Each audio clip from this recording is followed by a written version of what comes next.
Good morning to you.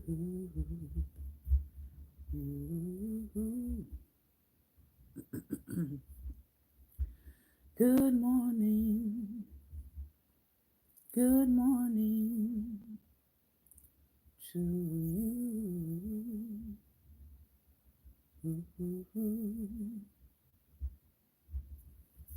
Good morning.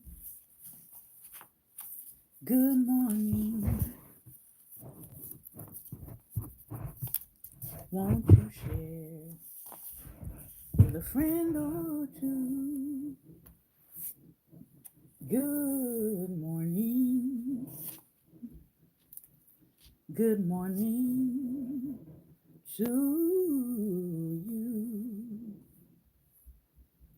you. You.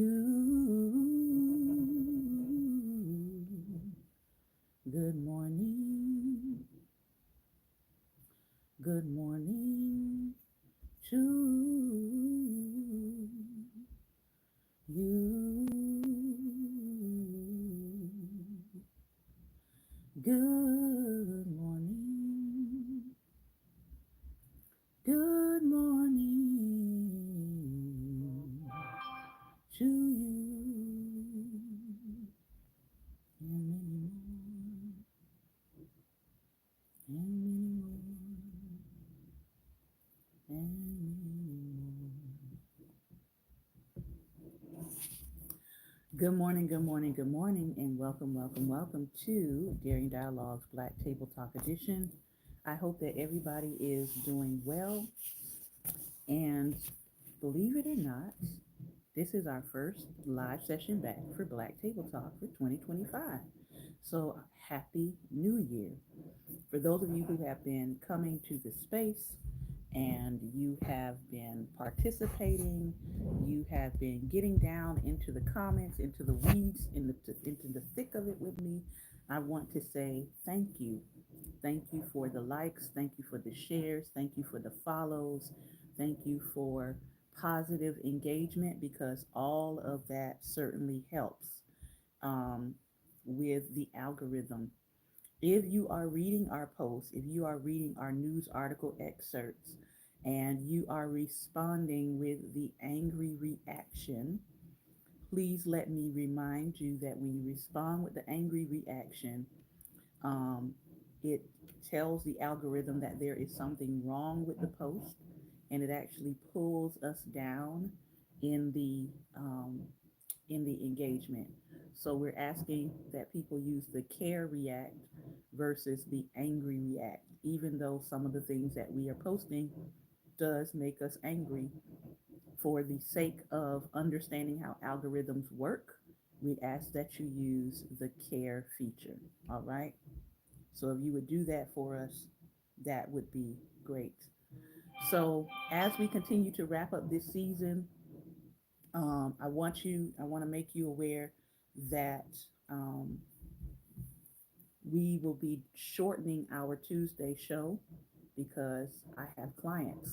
And so I won't be able to stay on Tuesdays for the entire hour, but we will try to engage for as long as we can. We'll probably do about 20 minutes here on Tuesdays.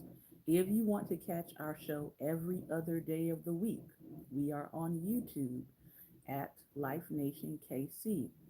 If you want to reach me outside of social media, I have pushed the feature button, and that is my link to be able to reach me outside of social media, the other platforms I'm on, as well as other social media platforms.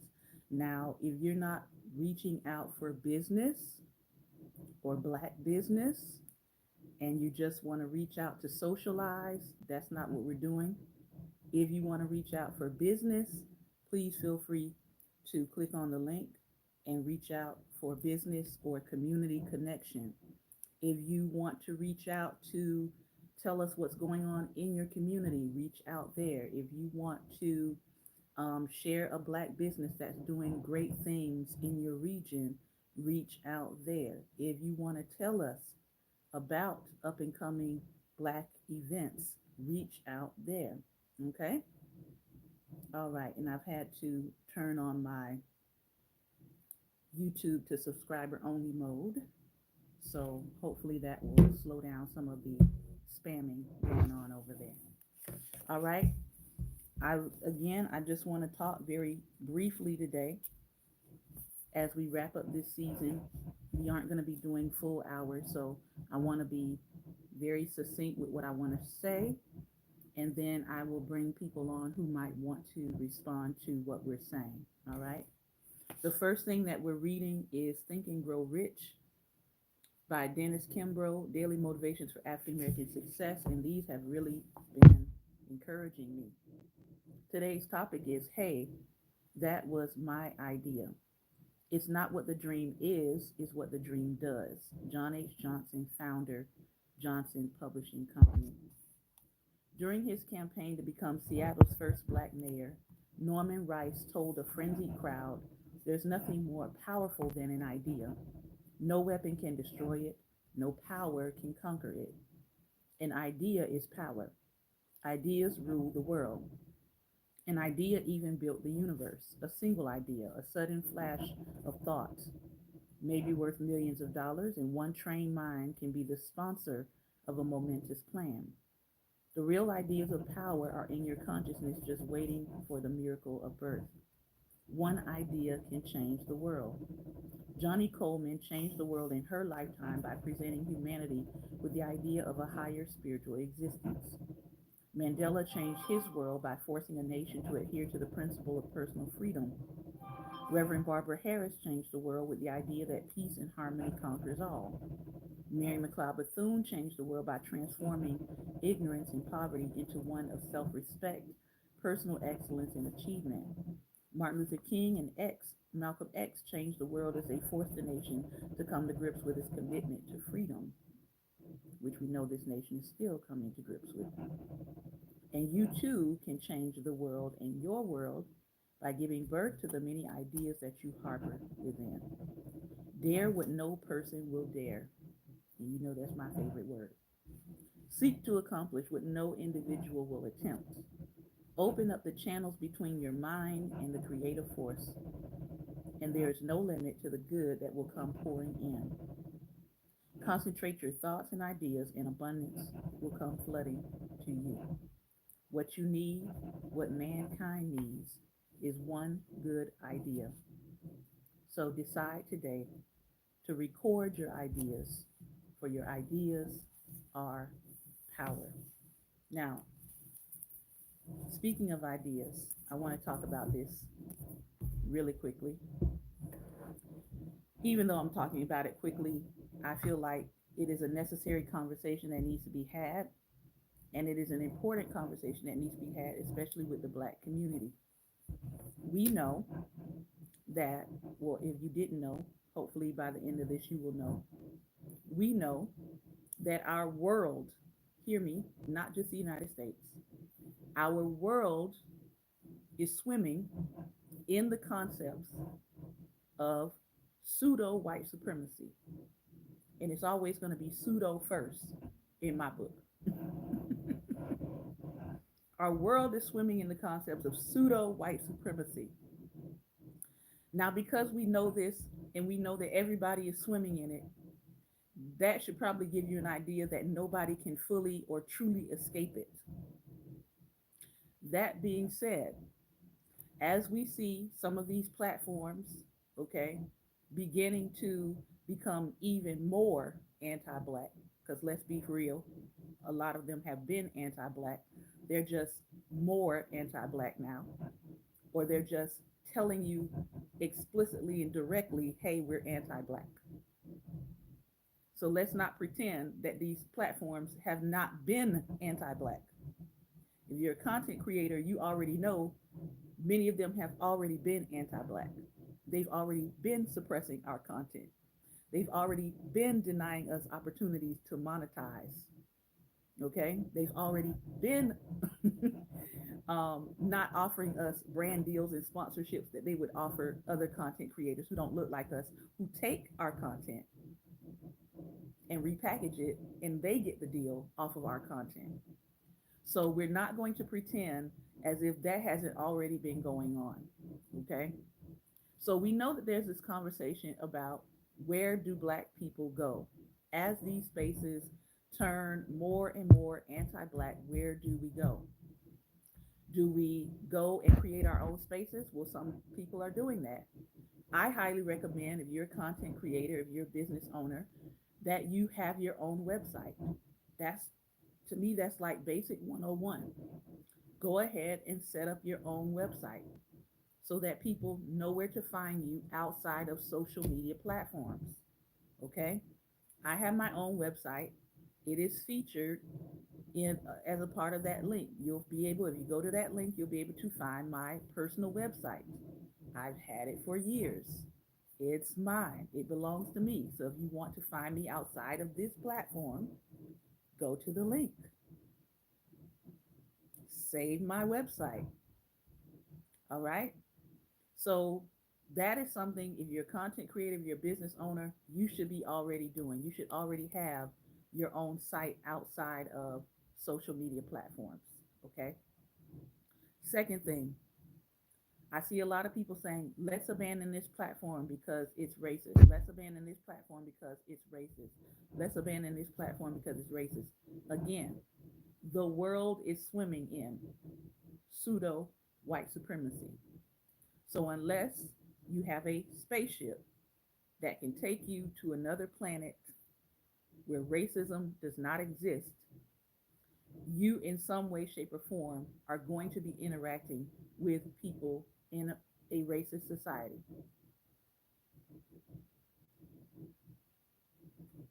Okay? I just want us to be very clear on that. You're not able to escape racism with the constructs of the world the way it is right now. If we could escape racism, we would have all done that by now. We would have all jumped ship. All right. Third thing, where have you built your community?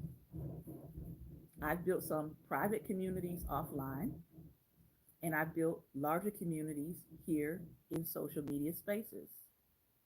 You can also go to my YouTube and subscribe there. Okay. So if you're concerned about what's happening on certain platforms, I want you to think about where you've built your community.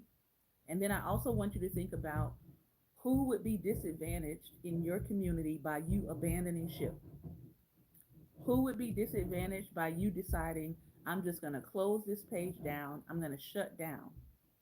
Because what I do know is that for evil to thrive, it needs the absence of truth. For evil to thrive, it needs the absence of light. For evil to thrive, it needs to be able to fill vacuum spaces where truth and light were. So if you shut down, if you pull out, if you stop speaking truth, guess what's going to fill that void? Guess what's going to fill that vacuum? Okay? So it is a very privileged lens to look through to say, I'm going to pull out of a space and I'm going to abandon the community that I have forged. That's a very privileged take. Some of us will be okay. Some of us will be okay if we just retreated from a lot of what's happening. Some of us have privilege to do that. Other people don't have that privilege. Some people do not have that privilege. Let's also be realistic about the access to technology that our community has specifically. I want you to go look up some stats and some data today about Black communities' access to technology, Black communities' access to Wi Fi, Black communities' access to smartphones. Okay? So, assuming that everybody has the same access to technology that you do is also a privilege. Assuming that everybody has the same access to apps that you do is also a privilege. Okay? Assuming that everyone has the same space that you do when it comes to technology is also a privilege. I can look at my phone right now. I'll show you my phone. Just okay. So here's my phone. All right. And here's the apps that I do have. All right. I have that many apps and I have more on more pages. I have that many apps because I have space. We're assuming that people have the same thing when it comes to technology. So yes, can I afford to download Facebook, TikTok, uh, WhatsApp, Snapchat? What's the other ones? Blue Sky, Fan Base. Can I afford to download all those different apps in the platforms that y'all are running to and scattering to everywhere? I can. But there are some people who can't do that. They don't have the space to do that. And let's also talk about the models of some of these platforms. Okay. The newest model, which is Black owned, I went on there. I'm having issues downloading. I'm having issues uploading just the basic profile photo. It keeps giving me error messages. It's been giving me error messages for the last 4 days. On that platform, which is also a capitalist model, the way you're going to be able to access most of the content there is behind paywalls. So for every person you follow, they're going to offer you some pieces of information. But in order to get more than that, you're going to have to pay them at minimum $2.99 a month through $4.99 a month. So that's behind the paywall. I just want us to think before we start pulling the plug on everything and deciding to move or shift our content or move or shift our community. Here's another thing I want you to consider. It's going to be the last thing I share. I want you to consider how many people overall are on Facebook. We're talking in the billions. What app is the Black Model Fan Base? Fan Base is owned by Isaac Hayes III. It's a Black owned app. However, as I just said, a lot of that content is going to be behind paywalls.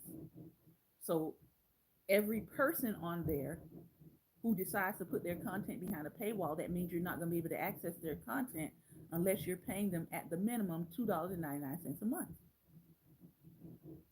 So I have to think realistically, based on the community that I'm serving, is it going to be realistic for me to try to move all of my community to Fanbase?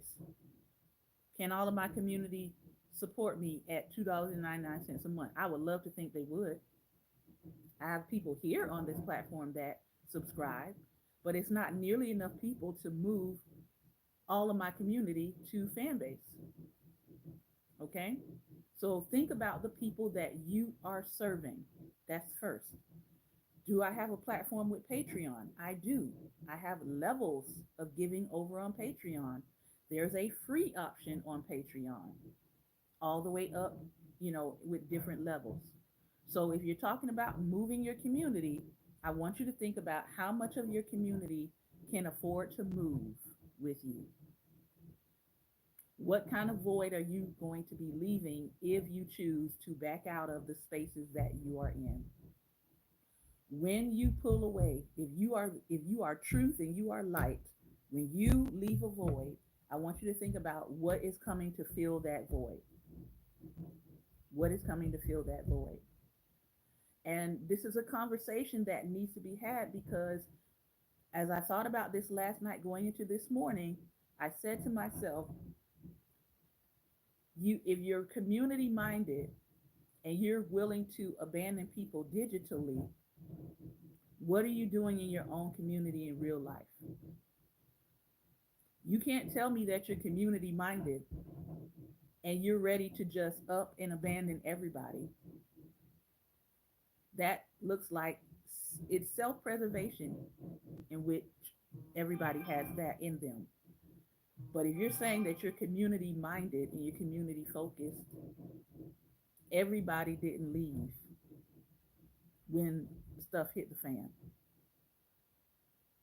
Everybody didn't leave when stuff hit the fan. There were people who stayed in place to subvert evil.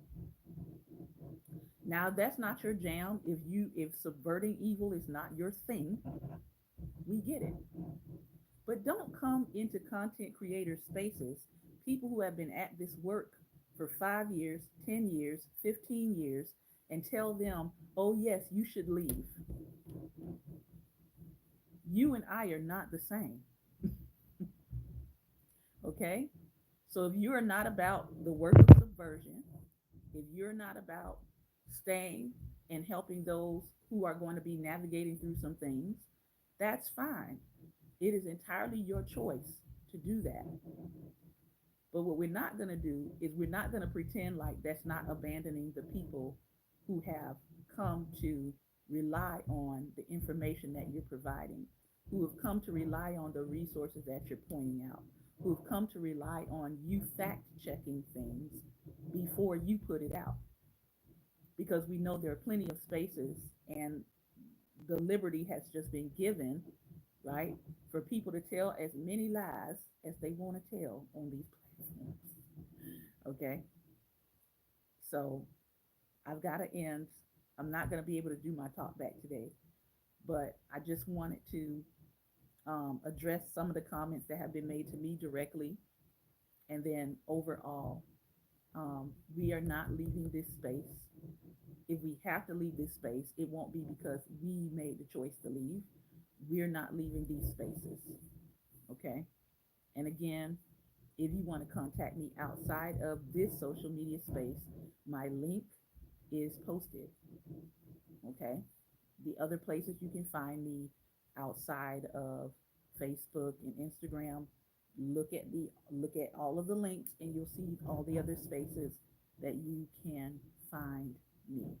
All right. Thank you so much for your time and attention today. This has been a brief episode of Daring Dialogues Black Table Talk Edition. I love you with the love of the Creator. And I hope that I've said something that was helpful today. I hope I've said something that will get you thinking about how are you going to be taking care and providing community care. I'm also going to drop a link a little bit later on this video where if you want to sign up for things that will come by email, that link will be available for you to partake in. All right. If you're saying, hey, I want to stay in touch beyond this platform, here's my email. I will drop that link a little bit later today. All right. Remember, light is the most daring opposition to darkness. So continue to go out and be light.